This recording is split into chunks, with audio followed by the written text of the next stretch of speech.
Olá, gente querida do coração verde e amarelo. Acompanhe mais uma edição com as informações do governo federal, do Brasil e do presidente Jair Bolsonaro. Gratidão a você que sempre deixa o seu comentário ou participa do chat ao vivo. Além da sua opinião, comente nos contando de onde você nos assiste. E lembramos, veja se o sininho de notificações está ativado para receber nossas atualizações diárias.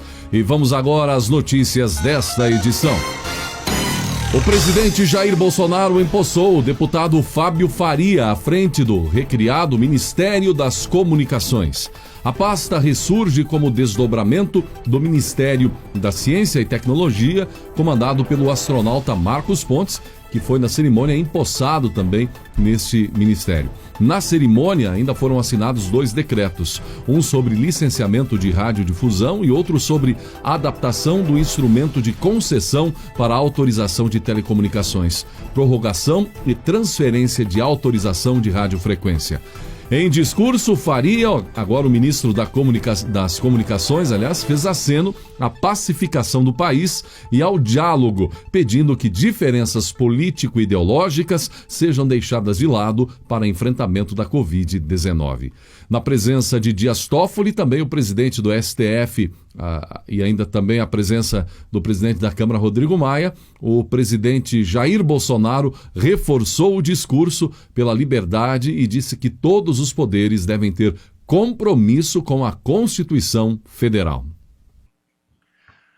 A mídia continua a estar entre as prioridades desse governo. O dinamismo dos canais de TV fechada, a força e a abrangência da TV aberta, que leva informação e entretenimento ao território nacional, são verticais importantes de política pública.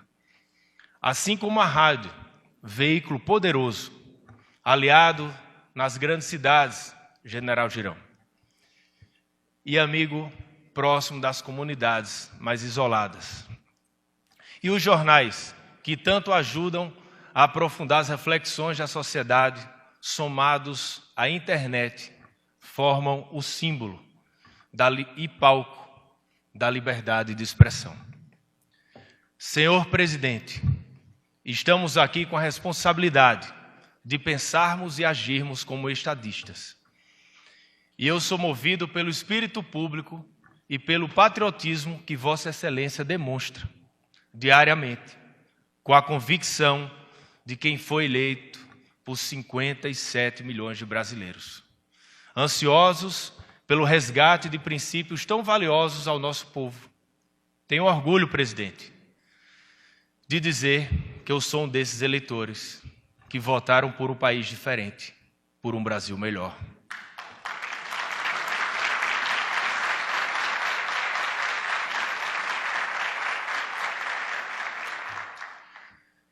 O Senhor é o inovador na comunicação direta. O Senhor fala com a população por meio de suas redes sociais. E foi quem primeiro percebeu, lá atrás, esse movimento digital espontâneo que mudaria o Brasil e o mundo. Hoje, as redes sociais são grandes e largas avenidas, ministro Paulo Guedes, que em um piscar de olhos são tomadas por multidões, mobilizadas na defesa de seus ideais. A internet não aceita voz de comando. Cada cidadão é um organismo vivo, livre e independente. Todos têm um microfone na mão. Falam ao mesmo tempo e são ouvidos, pasmem, até mesmo pelo presidente da República. Algo impensável em um passado próximo. Presidente, o povo te deu poder e o senhor retribui com respeito. Desde o primeiro dia de governo, o presidente tem sido fiel às propostas que apresentou durante a sua campanha. Defende e reafirma todos os dias, seja diante das câmaras ou em reuniões de trabalho, os mesmos valores, as mesmas preocupações com o destino e bem-estar do povo brasileiro. Não são as instituições que dizem o que o povo deve fazer, ao contrário. O povo é que diz o que as instituições devem fazer.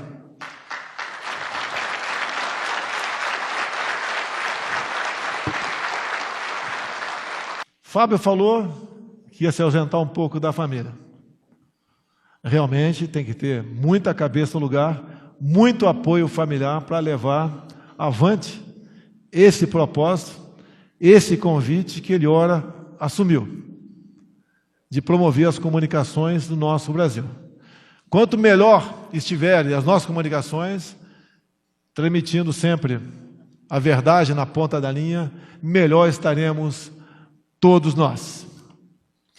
Dizia a vocês que não tem momento como esse, que vivemos no Brasil, que pesem os pequenos percalços de ter ao seu lado uma grande parte da população confiante em nosso trabalho. Cada poder de per si, com harmonia, com independência, fazer valer os valores da democracia para que nós consigamos atingir os nossos objetivos. O nosso povo respira liberdade. Temos uma Constituição pela frente, que pese algum de nós até não concordar com alguns artigos, mas temos um compromisso, todos nós, do Judiciário, do Legislativo e do Executivo, de honrá-la e respeitá-la para o bem comum. E tenho certeza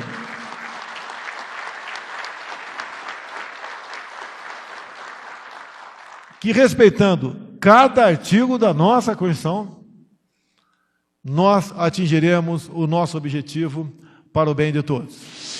E o governo Bolsonaro e o Ministério da Agricultura, Pecuária e Abastecimento lançaram o Plano Safra 2020-2021.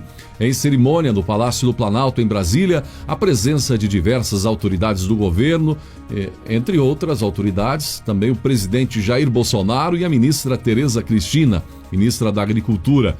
O total de recursos destinados ao Plano Safra ultrapassa os 220 bilhões de reais. Esse que é um dos eventos mais importantes que ocorre anualmente nesse recinto. O Brasil realmente é um país fantástico. E um retrato dele é o que vem do campo. Todos os países têm como objetivo permanente a segurança alimentar, até por uma questão de paz social. A cidade pode parar. O campo a fará ressurgir. Mas se o dia o campo parar, todos sucumbirão.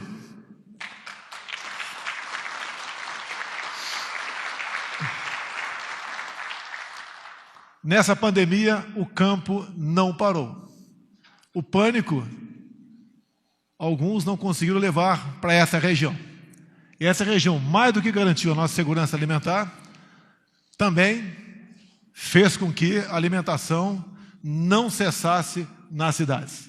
Como disse a nossa ministra Tereza Cristina há pouco, se nós parássemos hoje, teríamos com o que alimentar por 5 anos a nossa população. Então, numa conta rápida matemática, o que nós produzimos por ano alimenta o equivalente a 1 bilhão de pessoas. Isso é um número que equivale a quase 15% da população mundial. Assim sendo, eu só tenho agora a agradecer ao pessoal do campo.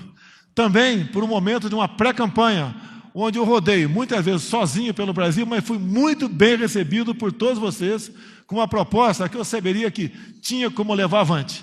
Mas só pude levar adiante essa proposta, porque consegui colocar ao meu lado pessoas patriotas e que realmente tivessem o mesmo espírito de um Brasil melhor para todos. Aqui, basicamente, nas pessoas de Tereza Cristina, Paulo Guedes e também o Ernesto Araújo, que em nossas viagens, nossas andanças pelo mundo, sempre pessoas dessa equipe, quando os próprios, faziam um trabalho de uma preparação para a nossa chegada. Quando chegávamos, apenas assinávamos aí os acordos internacionais, que fez com que o agronegócio pudesse exportar mais ainda.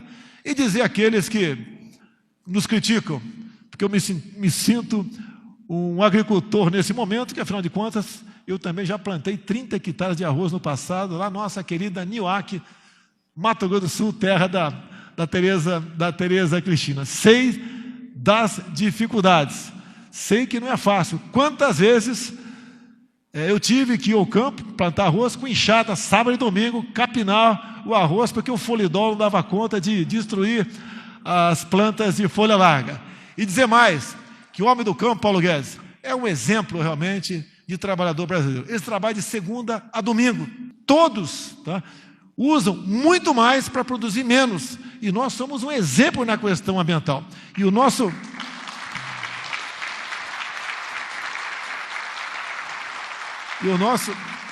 vice-presidente, o nosso general Mourão, teve uma ideia há pouco tempo, foi colocada em prática, criando o Conselho da Amazônia, para evitar que aquilo que nos criticam lá fora, de forma cruel, muitas vezes, e de forma não verdadeira, ele se antecipe e faça também a mostragem de como nós tratamos a nossa região amazônica. E dizer mais, para concluir, no passado tinha um interesse em nossa região amazônica. Hoje, outros poucos países têm interesse em todo o nosso país. E devemos, sim, nos preocupar cada vez mais com isso. Um dos assuntos que boa parte dos brasileiros tem interesse é sobre casa própria. Neste ano de 2020, o governo federal já viabilizou e entregou 105 mil moradias pelo programa de habitação popular. A entrega mais recente, gente, foi em Osasco, onde 300 famílias receberam as chaves da casa própria. Além de habitação, o governo federal mantém obras em diferentes setores. A continuidade de obras pelo país, mesmo durante a pandemia de Covid-19, garante o bem-estar e a melhoria da qualidade de vida da população.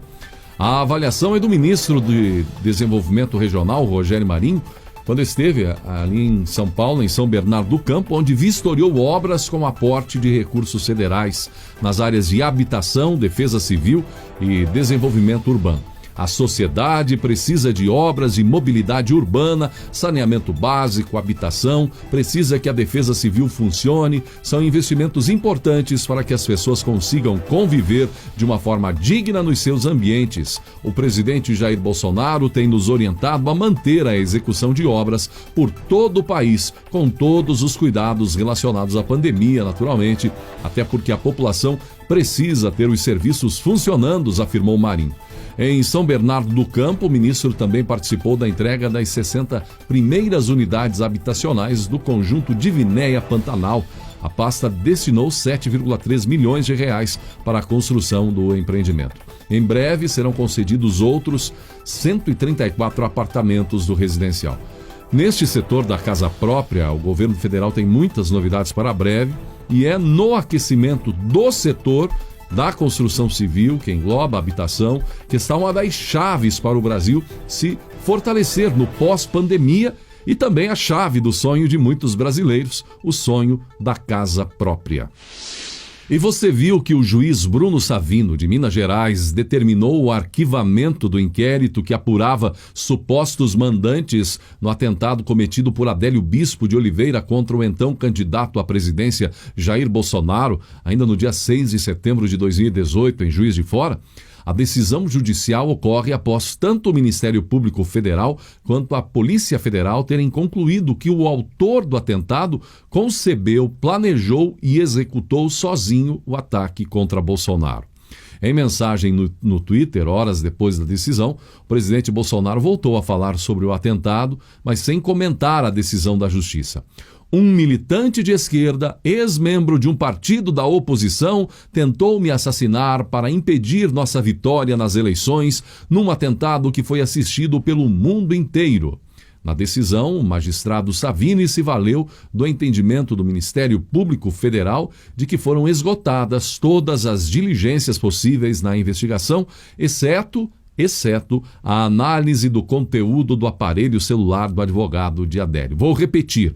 A questão do celular do advogado de Adélio está pendente de uma decisão do Supremo Tribunal Federal sobre se permite ou não o acesso. Será que esse celular está detido desde então? Ou será que pensam que vão encontrar o tal celular no dia que resolverem, se é que vão resolver positivamente garantir o acesso ao celular? Por essas e por outras, a credibilidade, E você, brasileiro? acredita ou não nessa solução final dada pela Justiça? Foi isso mesmo ou você tem uma outra concepção do que de fato aconteceu naquele dia das eleições de 2018 contra o presidente Jair Bolsonaro? Em conversa com apoiadores, o presidente Jair Bolsonaro ressaltou que está chegando a hora, sugerindo que ações em prol da democracia podem ser tomadas pelo governo em relação às medidas radicais tomadas por ministros do STF. E pelo Twitter, o presidente Jair Bolsonaro publicou uma série de mensagens nas quais apontou abusos, violação de direitos e ataques concretos ao governo e aos seus apoiadores. O presidente Bolsonaro alertou que, diante disso, tomará as medidas legais para proteger a Constituição Federal. Só pode haver democracia onde o povo é respeitado, onde os governados escolhem quem irá governá-los e onde as liberdades fundamentais são protegidas. É o povo que legitima as instituições e não o contrário. Isso sim é democracia, disse o presidente. Sem citar diretamente as últimas medidas autorizadas pelo ministro do Supremo Tribunal Federal, Alexandre de Moraes, Bolsonaro completou: luto para fazer a minha parte, mas não posso assistir calado enquanto direitos são violados e ideias são perseguidas. Por isso, tomarei todas as medidas legais possíveis para proteger a Constituição e a liberdade dos brasileiros. O presidente disse ainda que a democracia brasileira está sendo ameaçada por medidas autoritárias. Queremos, acima de tudo, preservar a nossa democracia. E fingir naturalidade diante de tudo o que está acontecendo só contribuiria para a sua completa destruição. Nada é mais autoritário do que atentar contra a liberdade de seu próprio povo. O histórico do meu governo prova que sempre estivemos ao lado da democracia e da Constituição brasileira. Não houve até agora nenhuma medida que demonstre qualquer tipo de apreço nosso ao autoritarismo. Muito pelo contrário, suportamos a todos esses abusos sem desrespeitar nenhuma regra democrática, até mesmo quando um militante de esquerda, ex-membro de um partido da oposição, tentou me assassinar para impedir nossa vitória nas eleições, num atentado que foi assistido pelo mundo inteiro. Do mesmo modo, os abusos presenciados por todos nas últimas semanas foram recebidos pelo governo com a mesma cautela de sempre, cobrando como simples poder da palavra o respeito e harmonia entre os poderes. Essa tem sido nossa postura, mesmo diante de ataques concretos. Realmente é curioso isso, hein? O único que de fato levou algo na parte física foi um atentado legítimo que sentiu na própria carne, na própria pele, o que é um ataque terrorista. O que de fato foi o próprio presidente Jair Bolsonaro. Curioso por quê? Porque neste caso especificamente, parece que não houve uma boa vontade por parte de certos elementos da justiça para resolver o caso. E há excesso de boa vontade para encarar outros casos. Dessa vez, para enfrentar quem é contra o presidente ou até mesmo enfrentar o próprio presidente Jair Bolsonaro. Realmente é algo que causa indignação e também causa espanto, porque será que isso nós podemos de fato chamar ou declarar como justo? Enquanto muitos brasileiros precisam de atenção especial e do suporte de equipamentos, sobretudo nesse período da pandemia, em alguns estados, o velho problema da corrupção. O Ministério Público do Rio de Janeiro cumpriu mais mandados de prisão preventiva contra acusados de fraudes na compra de respiradores pulmonares no estado, bem como mandados de busca e apreensão nas cidades do Rio e de Brasília, em mais uma etapa da Operação Mercadores do Caos. De acordo com o Ministério Público do Rio, foram gastos 18 milhões de reais na compra desses equipamentos usados no tratamento de pacientes com Covid-19 em estado grave.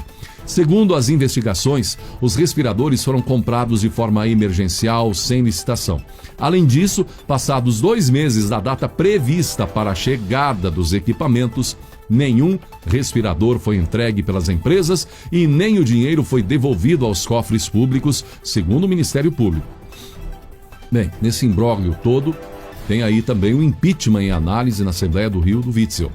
Projeções de integrantes do primeiro escalão do governo Witzel já indicariam que a missão de impedir o afastamento temporário de Witzel do cargo é quase impossível, seria quase impossível. Já em São Paulo, ruídos também na questão dos respiradores preocupam o governo do estado. O governo João Dória anunciou o cancelamento da polêmica compra dos respiradores chineses, iniciada em abril pelo valor de 550 milhões de reais e depois repactuada para 242 milhões em razão do novo descumprimento do prazo de entrega dos equipamentos. Das 1.280 máquinas pelas quais o governo paulista já pagou adiantado 242 milhões de reais e que deveriam ser entregues apenas 433 delas, 34%, desembarcaram no Brasil. Apenas 433 delas desembarcaram no Brasil. Em função disso, está cancelado o contrato e passaremos de uma fase operacional para uma fase jurídica desse contrato, disse o secretário da Saúde, José Henrique. O valor a ser devolvido ao governo pode chegar a quase 180 milhões de reais. Será que vem de volta esse valor? Volta? Inicialmente, o estado de São Paulo receberia 3.000 respiradores chineses. Para efetivar a compra, o governo de São Paulo antecipou 44 milhões de dólares, os tais 242 milhões de reais, referentes ao sinal de 30% do valor do contrato. E também 14 milhões pelos primeiros 500 equipamentos que supostamente já estavam embarcados e com destino ao Brasil. Segundo informações da imprensa, todo esse valor foi repassado a uma intermediária sem garantias contratuais, com aval da Procuradoria-Geral do Estado e também sem um contrato formal, conforme exige a Lei de Licitações. A justificativa do governo para a falta dessas precauções foi a urgência causada pela pandemia do corona e a dificuldade de compra dos equipamentos no mundo todo.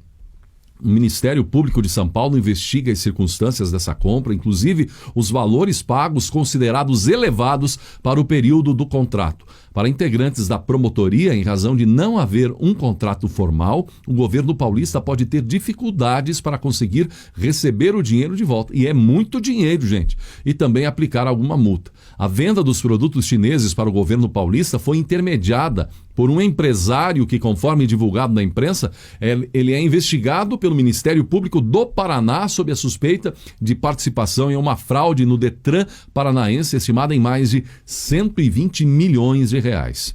Enquanto isso, o dinheiro do povo brasileiro vai para o ralo. E se de fato esses respiradores fariam a diferença em salvar vidas, a pergunta é: o que está sendo feito para suprir a não entrega dos respiradores, a falta desses equipamentos, sem que vidas estejam sendo comprometidas em São Paulo? E uma segunda pergunta: se São Paulo está conseguindo superar isso, a falta desses respiradores, então quer dizer que eles de fato não seriam necessários? Páginas e páginas da história de suspeitas envolvendo políticos que, curiosamente, hoje em dia enfrentam Bolsonaro. Resta saber a atitude da Promotoria Pública, o Ministério Público de São Paulo, se vai ir para a mesma direção no Rio de Janeiro. No Rio, como vimos, Witzel com o pé atrás, todo temeroso, há grandes chances dele já ser afastado enquanto corre o processo de impeachment. Será que acontece o mesmo em São Paulo? Deputados aliados do presidente Jair Bolsonaro protocolaram um pedido no Supremo Tribunal Federal para retirar a deputada federal Joyce Hausmann do cargo de secretária de comunicação da Câmara. A parlamentar assumiu o posto ainda neste mês de junho, dia 11, após ser escolhida pelo presidente da Câmara, Rodrigo Maia. Na ação protocolada através de um mandado de segurança no STF, os deputados afirmam que Joyce usou a conta oficial da Câmara no Twitter para atribuir aos adversários a pecha de propagadores de fake news. Ao todo, 10 deputados assinaram a ação. Todos esses questionamentos sobre os áudios publicados, inclusive pela CNN e Record, e Maia ainda coloca Joyce na comunicação da Câmara dos Deputados. E depois a pergunta por que o povo fica irritado, indignado com as atitudes de certas lideranças do mundo político e também da justiça brasileira. O Complexo Portuário de Itajaí recebeu nesta semana o maior navio da sua história e o maior navio que já atracou na costa do Brasil, com 347,4 metros de comprimento e 45,2 de largura. O APL Paris tem capacidade para transportar até 10.798 containers. Vamos produzir, gente, realmente imagens maravilhosas publicadas pela equipe do Porto de Itajaí, também de Navegantes, desse gigante dos mares. Vamos produzir, Brasil, seguindo o exemplo do agronegócio. Vamos fazer o mundo respeitar o nosso país, como quer o ministro Paulo Guedes, como quer o próprio presidente Jair Bolsonaro, e assim também avançar em outras áreas. Vimos aí em destaque nesta edição a questão da ciência, tecnologia, comunicações, novo ministro para atender essa área que envolve desde 5G, entre outras áreas importantíssimas. Também o Marcos Pontes, que continua numa área estratégica para o país, para utilizar a inteligência, a competência, o talento de nossos jovens brasileiros que estão aguardando um apoio, uma motivação para deslanchar e conquistar o mundo com a inteligência do povo brasileiro. Precisamos dar todo esse apoio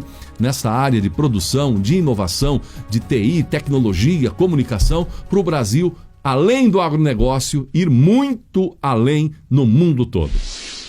E um convite, seja membro e apoie nosso compromisso com a verdade. É fácil, basta clicar em Seja Membro e seguir os procedimentos. E muito obrigado a você que já é e sempre dá sua contribuição e aproveita as vantagens diferenciadas de ser membro. Pablo Picasso, o grande pintor e escultor, certa vez disse isso sobre sua habilidade. Minha mãe me disse: se você se tornar um soldado, será um general. Se você se tornar um monge, você acabará como papa. Em vez disso, me tornei pintor e acabei como Picasso. Nenhuma falta de confiança aqui. Mas ele teria concordado com Lincoln, Abraham Lincoln. Seja o que for, disse Lincoln, seja bom. Seja o que for, seja bom. Ele demonstrou a sabedoria desse conselho com sua própria vida. Acho que isso ajuda a lembrar que a excelência não é um lugar em que chegaremos, mas uma maneira de viajar, Fazer e ser nosso melhor é um hábito entre aqueles que ouvem e entendem o que Lincoln quis dizer. O famoso compositor vienense Frederick Loewe nem sempre foi famoso. Ele estudou piano com os grandes mestres da Europa e alcançou grande sucesso como músico e compositor em seus primeiros anos. Mas quando ele imigrou para os Estados Unidos, ele falhou no piano. Por um tempo, ele tentou outros tipos de trabalho, incluindo a prospecção de ouro e boxe. Mas ele nunca desistiu de seu sonho e continuou a tocar piano e a escrever música. Durante aqueles anos magros, ele nem sempre podia fazer dinheiro em seu piano. Um dia, curvado sobre o teclado, ele não ouviu nada além da música que tocou com uma inspiração tão rara. Quando ele terminou e olhou para cima, ficou surpreso ao descobrir que ele tinha uma audiência. 3 homens que estavam sentados no chão. Eles não disseram nada e não fizeram nenhum movimento em direção ao piano. Em vez disso, eles foram aos bolsos, juntaram dinheiro suficiente para o pagamento, colocaram-no no piano e saíram de mãos vazias. Movidos pela beleza de sua música, esses homens reconheceram a excelência e responderam a ela: o que quer que você seja, seja o melhor. Jovem, o que quer que você pretenda ser no futuro, seja o melhor. Se você acredita que quem você é de valor, então você não pode se dar ao luxo de se contentar com a mediocridade. Quando escolher o caminho de excelência através desta vida, você trará o melhor de si e receberá o melhor que pode oferecer em troca. E você saberá o que é ser satisfeito. Gratidão pela sua atenção e que Deus abençoe a você e a sua família.